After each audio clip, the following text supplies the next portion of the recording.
Bismillahirrahmanirrahim. Assalamualaikum warahmatullahi wabarakatuh.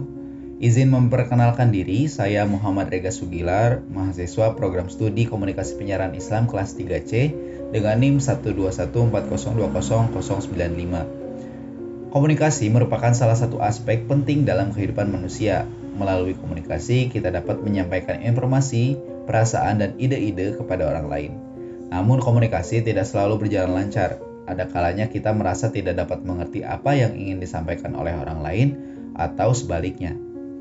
Analisis psikologi komunikasi merupakan suatu cara untuk memahami bagaimana komunikasi berlangsung dan bagaimana ia mempengaruhi perilaku seseorang.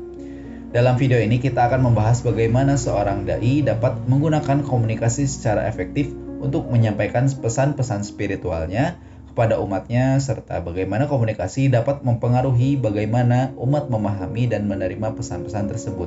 Semoga video ini dapat memberikan wawasan yang bermanfaat bagi kita semua. Psikologi komunikasi mengacu pada cara orang menggunakan perilaku verbal dan nonverbal untuk menyampaikan makna dan pemahaman satu sama lain. Ini dapat mencakup antara lain bahasa, gerak tubuh, ekspresi wajah, dan nada suara. Psikologi komunikasi melibatkan pertukaran informasi, perasaan, dan ide antara orang-orang. Itu bisa disengaja atau tidak disengaja, dan itu bisa terjadi dalam berbagai pengaturan, termasuk percakapan tatap muka, interaksi online, dan komunikasi tertulis. Psikologi komunikasi adalah aspek penting dari hubungan manusia dan secara signifikan dapat mempengaruhi cara kita memandang dan berinteraksi dengan orang lain. Komunikasi yang efektif dapat membantu membangun kepercayaan, menjalin hubungan, dan menyelesaikan konflik, sementara komunikasi yang buruk dapat menyebabkan kesalahpahaman, kesalahan persepsi, dan hubungan yang tegang. Dai adalah seorang yang memiliki kemampuan dan keahlian dalam mengajarkan agama kepada orang lain. Kegiatan seorang dai biasanya meliputi: pertama, mengajar. Dai sering mengajar di masjid, sekolah, atau komunitas agama Islam lainnya. Materi yang diajarkan bisa berupa ajaran-ajaran agama, tafsir Al-Quran, ataupun sejarah Islam. Yang kedua, memberikan khutbah atau ceramah keagamaan. Dai juga sering diundang untuk memberikan khutbah di masjid atau tempat-tempat ibadah lainnya. Yang ketiga, memberikan bimbingan keagamaan. Dai juga sering memberikan bimbingan keagamaan bagi orang-orang yang membutuhkan, terutama bagi mereka yang baru memeluk agama Islam. Yang terakhir ada menjadi panutan. Dai dianggap sebagai panutan oleh banyak orang karena ia dianggap memiliki pengetahuan yang luas tentang agama Islam. Oleh karena itu, dai harus memegang teguh prinsip-prinsip agama dan memperlihatkan sikap yang baik sebagai contoh bagi orang lain.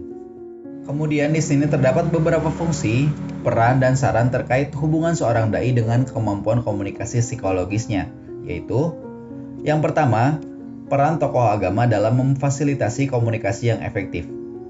Sebagai seorang dai, penting untuk mempromosikan, mendengarkan secara aktif, yang berarti sepenuhnya terlibat dan memperhatikan apa yang dikatakan orang lain. Ini dapat dilakukan melalui teknik seperti mempertahankan kontak mata, mengangguk, dan menggunakan petunjuk verbal untuk menunjukkan bahwa seorang dai mengikuti. Dai harus mendorong partisipasi dari audiens dengan mengajukan pertanyaan terbuka dan mengundang komentar serta umpan balik.